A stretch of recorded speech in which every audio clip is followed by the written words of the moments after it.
부르겠습니다.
평강의 왕으로 오셨습니다.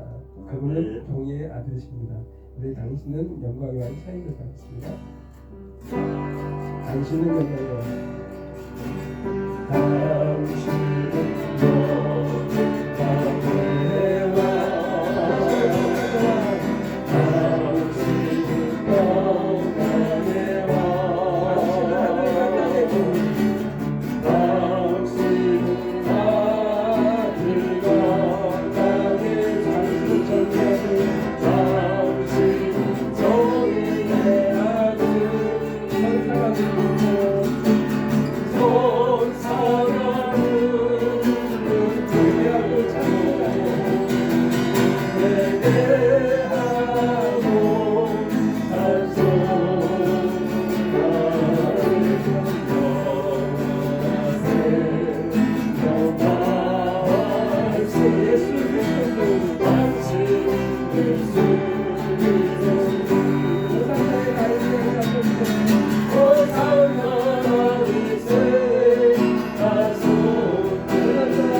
길은 영광의 길이긴 하지만 또한 십자가의 길이십니다. 우리 모든 죄를 짊어지고 가신 그 첫 걸음입니다. 우리 예수님을 생각하면서 예수님 십자가에 못 박히는 그런 장면 생각하시면서 내 마음의 주를 향한 사랑의 차이를 드러냈습니다.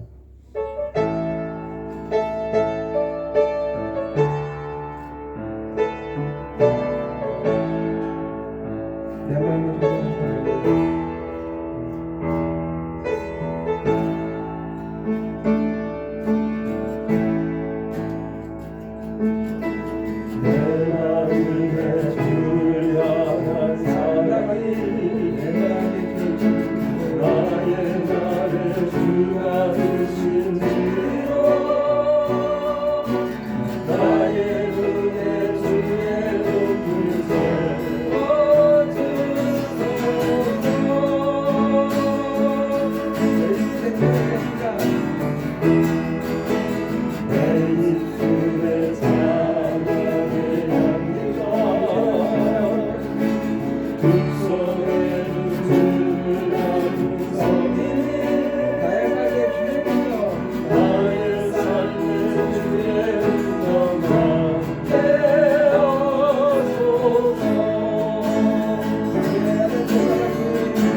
호산나 호산나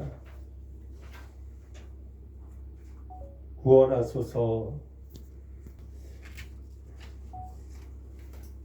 예, 오늘 아침에 일어났는데 갑자기 밖에 눈이 쌓여 있더라고요.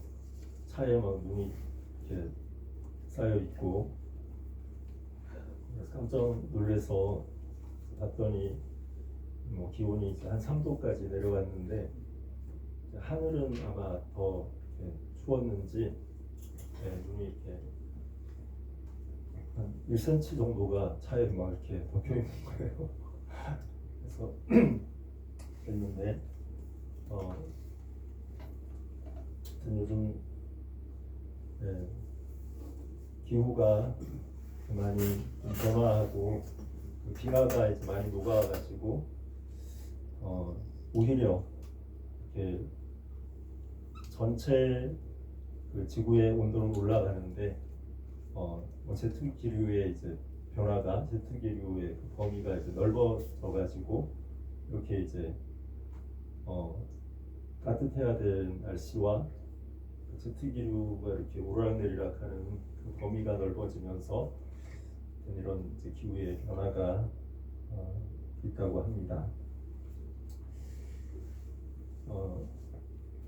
하여튼 벚꽃이 벚꽃 구경도 제대로 못했는데 추워서 벚꽃이 막 떨어지지 않았을까 하는 생각도 했는데 여기는 그래도 벚꽃이 아직 활짝 피어서 우리가 참 좋은 것 같아요. 그래서 꽃 생각을 하면서 오늘 이제 성경에서 꽃이 얼마나 나오나 하는 게 갑자기 아침에 궁금해지더라고요. 그래서 이렇게 검색을 해봤더니 물론 이제 원어로 하면 원어로 꽃이라는 표현과 이게 번역으로 이제 꽃이라는 표현도 다르기 때문에 좀 다를 텐데, 하여튼 한글 성경에서 꽃이라는 표현이 이제 얼마나 나오나 이렇게 찾아봤더니 몇 번 나올 것 같습니까? 한 10번? 네. 200번. 200번. 200번만 10번. 차이가 심한데요. 그 사이에 답이 있나요? 네, 그 사이에 답이 있습니다. 두 분 사이에 답이 있는데, 근접하는 거는 10번이 근접이 되는데 이게 꽃이 쌍기역이잖아요. 쌍기역으로 시작하잖아요. 여기 힌트가 있습니다. 7번인가요? 아니, 77인가요? 예, 정답입니다. 아니 네. 100번에 더 가깝네요 그럼.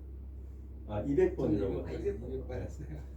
예, 77번이 나왔더라고요. 근데 그 중에 반 이상이 어디 나오냐면 알 것 같아요. 어디 나오죠? 샤론의 꽃일 것 같아요 왠지. 샤론의 꽃? 죄송합니다.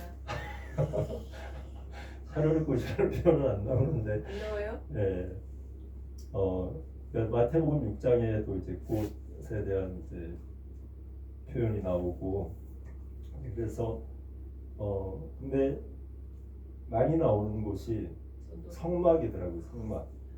꽃받침 무슨 뭐 이렇게 하면서, 그래서 뭐 출애굽기라든가 신명기 이런 곳에 성막이 나오는 레위기 이런 곳에 꽃이라는 표현이 많이 나오긴 하는데, 진짜 꽃을 내기 위해서 한 이제 그런 표현들은 아니고, 그리고 아가서에도 이제 여러 번 나오고, 뭐 마태복음, 누가복음 예수님께서 이제 산상수훈 말씀하시면서 말씀하신 그런 부분이 나오고,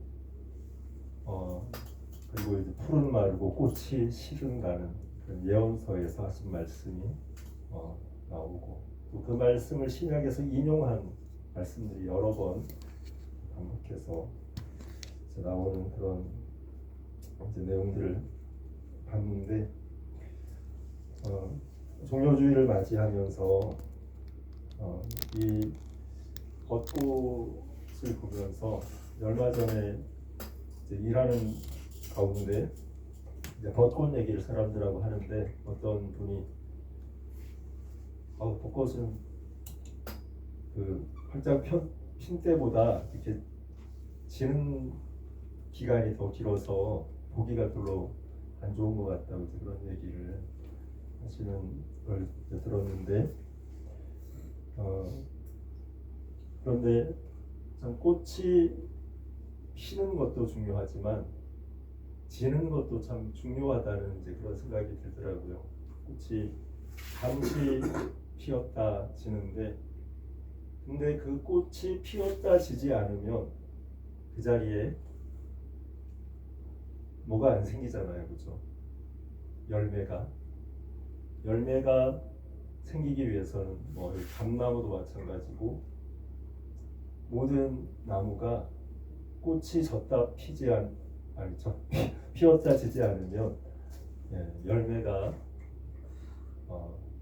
생기지 않는 이것을 이렇게 바라보면서 오늘 말씀 가운데 예수님께서 이 세상 가운데 한 꽃으로 피셨다가 지시는 그 과정 속에 이 종료주일이 있고, 이 한 주간 또 고난 주간으로 지나시면서 십자가로 향하여 가신 그 과정, 이 꽃이 피었다 지는 그 과정 때문에 정말 구원의 첫 열매가 되시고 부활의 첫 열매가 되신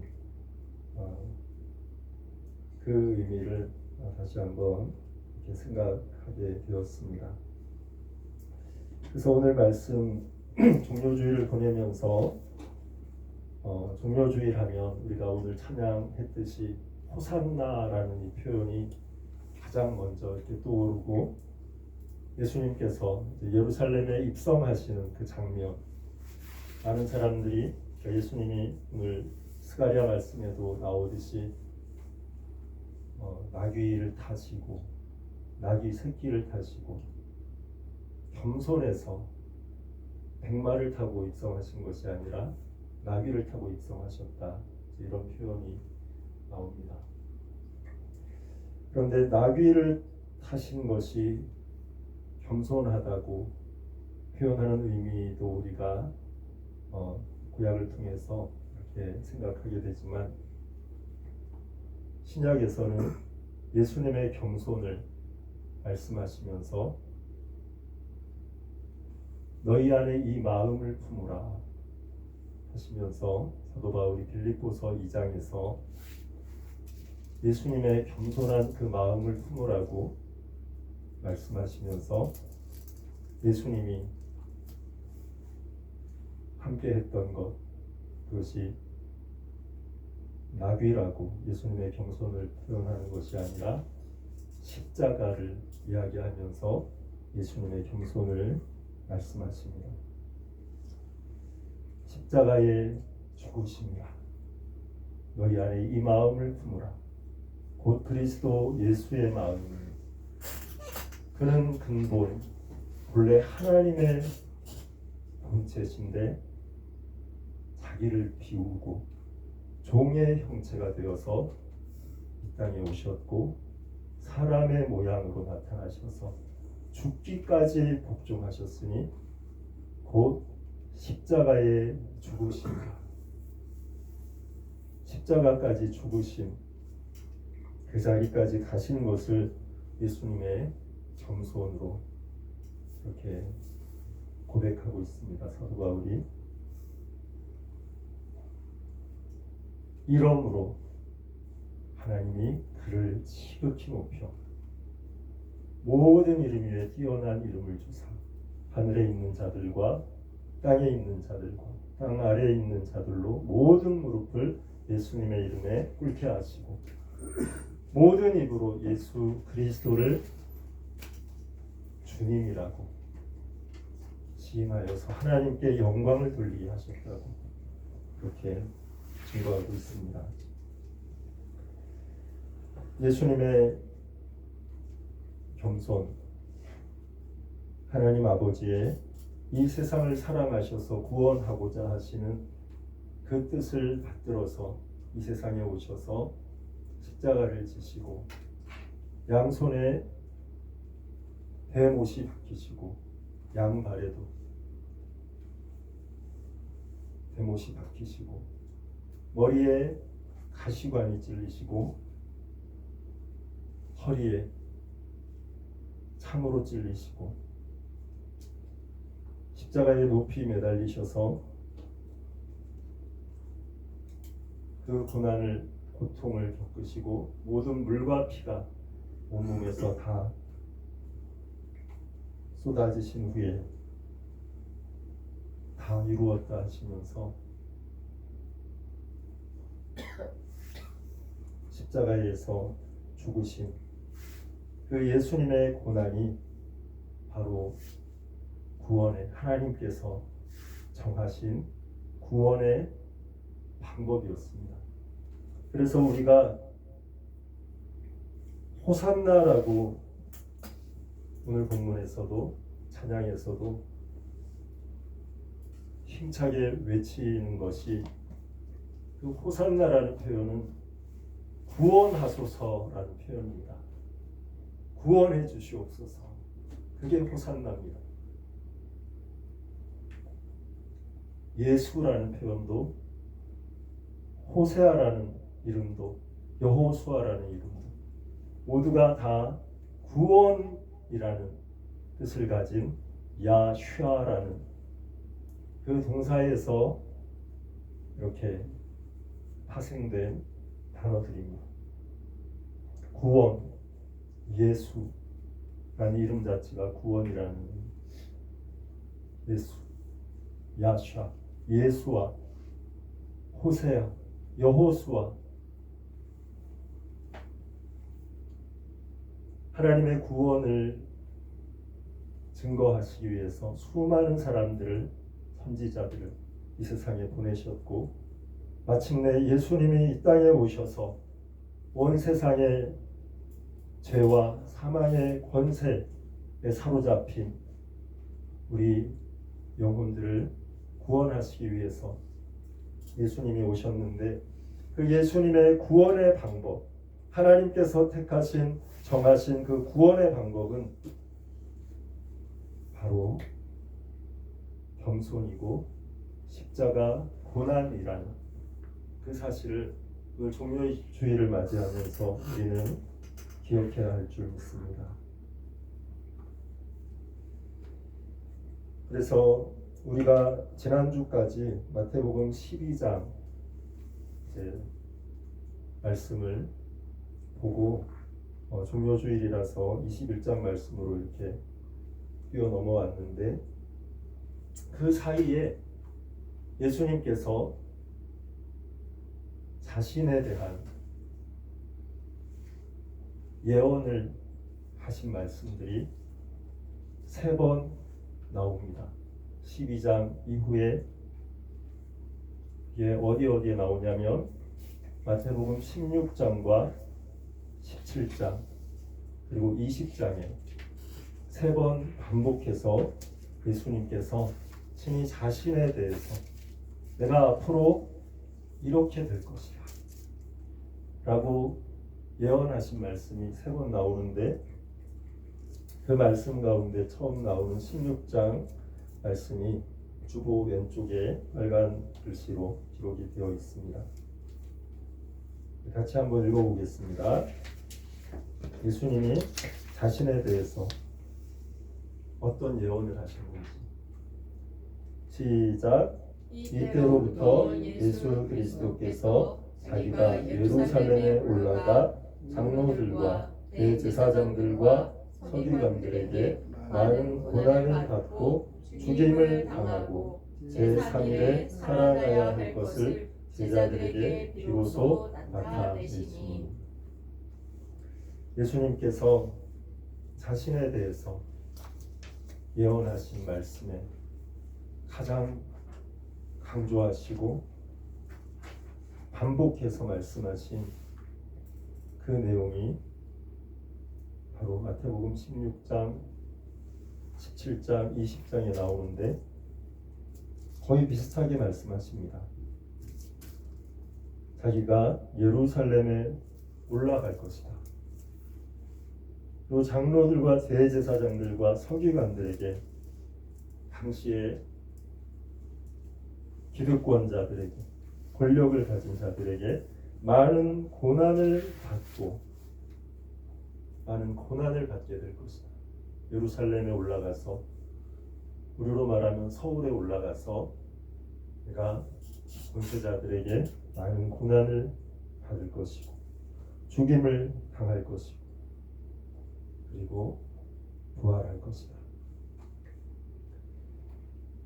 그 밑에, 그 말씀 밑에 여러 말씀들이 적혀 있는데 9가지 말씀이 기록이 되어 있습니다. 그 9가지 말씀이 모두가 다 예수님께서 동일한 이 말씀을 자신에 대해서 예언하신 말씀, 마태복음의 3곳, 마가복음의 3곳, 누가복음의 3곳, 이 세 말씀이, 세 복음서가 이제 공관복음으로 이제 같은 내용을 기록하고 있기에 매 복음서마다 동일하게 3번 예수님께서 반복해서 제자들에게 예언하신 그 내용을 기록하고 있습니다.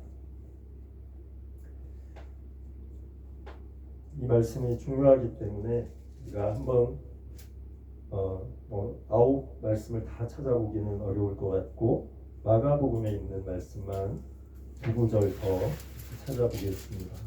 마태복음 17장, 마태복음. 네. 지금 마태복음 16장을 봤는데 두 번째 말씀하신 17장 22절에서 23절을 한번 함께 읽어보겠습니다. 시작.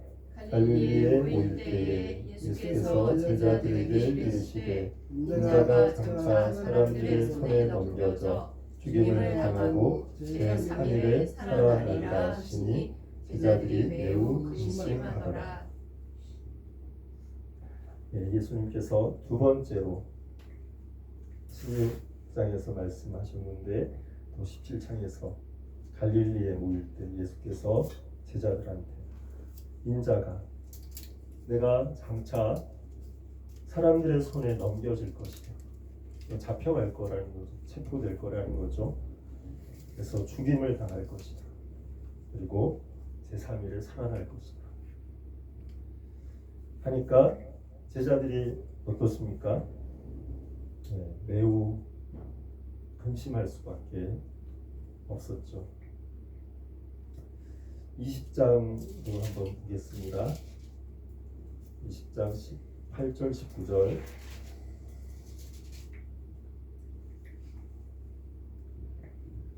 이때는 이제 예루살렘으로 올라가시기 바로 직전에 다시 한번 예수님께서 강조해서 말씀하십니다. 20장 18절 19절 시작. 보라 우리가 예루살렘으로 올라가노니 인자가 대제사장들과 서기관들에게 넘겨지매 그들이 죽이기로 결의하고 이방인들에게 넘겨주어 그를 조롱하고 채찍질하며 십자가에 못 박게 할 것이나 제3일에 살아나리라.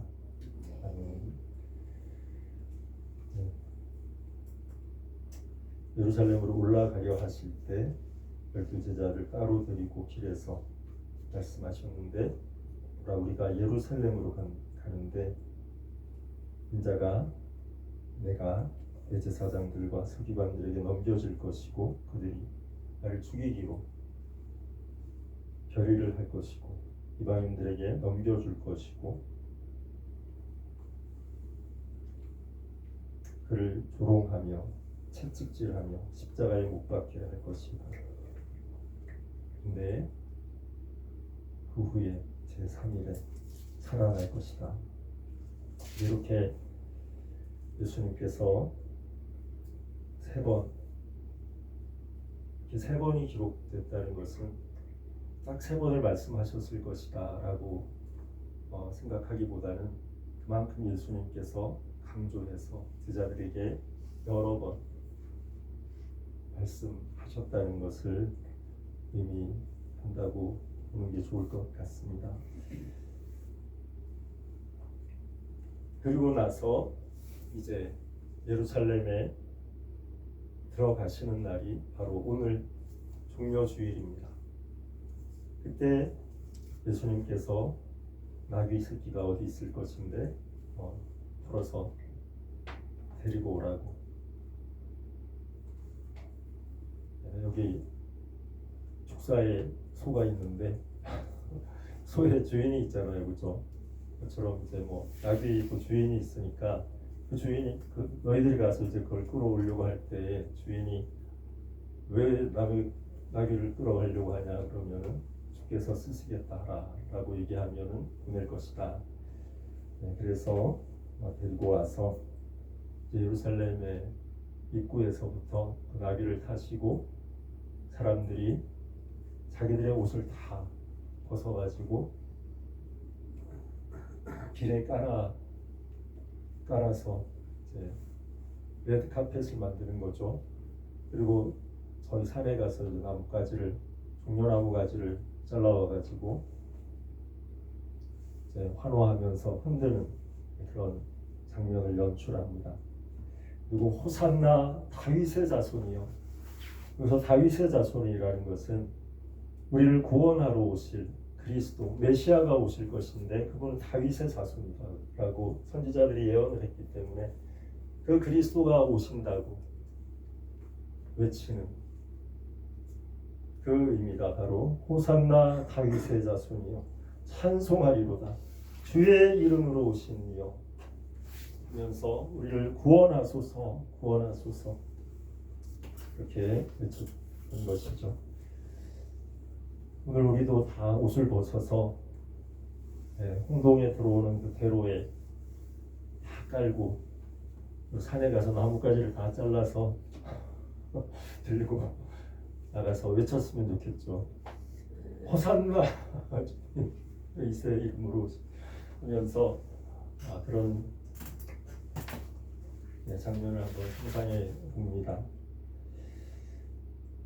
그런데 중요한 것은 이 예루살렘을 입성하는 이 종려주일 그날 예루살렘에 입성할 때 사람들이 환영하고 호산나를 외치고 다윗의 자손이라고 외치고 길에 옷을 깔고 종려나무를 흔들면서 환영했던 그 사람들이 예수님이 호산나라는 그 말처럼 구원하소서라고 우리가 외쳤던 그 말처럼 우리를 구원하시려면 어떤 길을 가셔야 되는지 어떤 과정을 거쳐야 되는지 모두가 생각하지 못하고 있었다는 사실입니다. 예수님이 계속 반복해서 말씀하신 구원의 방법 구원하소서 우리는 그냥 부르짖으면 끝나지만 예수님이 그 구원을 해야 되는 그 과정을 겪어야 되는 것은 인자가 예루살렘에 올라가서 권력자들에게 잡히고 고난을 받고 침뱉음을 당하고 채찍질을 당하고 죽임을 당하고 이 과정을 다 겪어야만 예수님께서 우리를 구원하실 수 있는데 그 과정은 잊어버린 채 말씀을 수없이 하셨는데도 그거는 그냥 귀로 흘려 들었던 것 같아요. 이해하지도 못했던 것 같아요. 저도 설마 그런 일이 있겠어 하면서 그냥 기대감만 우리를 구원하시고 이 나라를 회복하실 것에 대한 그런 기대만 컸지 예수님이 진짜 걸어가셔야 될 그 길에 대해서는 잊고 있지 않았던 것인가 그런 생각을 해봅니다. 그래서 우리가 종려주일을 맞이하고 또 이제 고난 주간을 이제 이번 주간에 보내게 되고 또 성금요일 예수님께서 십자가를 지시는 날을 또 지나고 이제 다음 주일에 부활주일을 맞이하게 되는 그 과정, 그 부활과 구원에 이르기까지 구원의 역사를 다 이루시기까지 그 고난의 과정을 겪어야 하신다는 이 사실, 우리가 꽃을 보면서 생각할 수 있는 것처럼 그 화려했던 아름다운 꽃이 떨어져야만 그 자리에, 그 꽃이 있던 그 자리에 바로 열매가 달린다는, 그것이 진리라는 그 사실을 우리가 기억했으면 좋겠습니다. 그래서 이 한 주간 우리의 마음의 묵상이 정말 주님의 고난, 주님의 십자가, 그것이 우리의 묵상이 되었으면 좋겠고, 그 길을 기꺼이 감당하신, 받아들이시고 감당하셔서 영광의, 구원의 영광, 부활에 이르신 그 예수님을 묵상하면서 우리 각자의 삶 가운데 허락하시는 고난이 또 있잖아요, 그죠? 우리 나름대로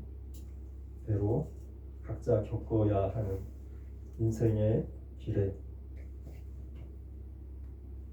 희로애락이 있고, 생로병사라는 그것도 우리에게 허락하신 또 십자가일 수 있습니다. 그리고 우리에게 주어진, 각자에게 또 허락하시는 그 십자가의 작은 십자가들이 또 우리의 인생의 그 타임라인을 따라서, 그 시간을 따라서 우리에게도 감당해야 할 또 그 고난이 있습니다. 그 고난을 우리가 맞이할 때 정말 주님을, 예수님을 생각하면 그 고난이 새로운 차원의 구원으로 승화될 수 있는 줄 믿습니다.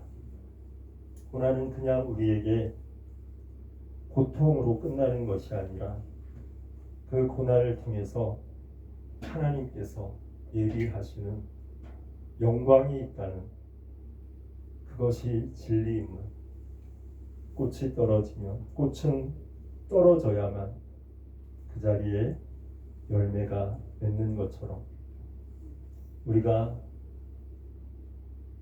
고난과 고통, 또 역경을 겪는 그 순간이 있어야만 우리에게 진정한 인생의 열매, 영적인 열매가 우리에게 주어진다는 그 사실을 기억했으면 좋겠습니다. 그래서 마지막으로 로마서 8장 18절, 오늘 주일 오전 예배에 그 순서 위에 기록한 로마서 8장 18절 말씀을 함께 읽고 말씀을 맺도록 하겠습니다. 현재의 고난은 장차 우리에게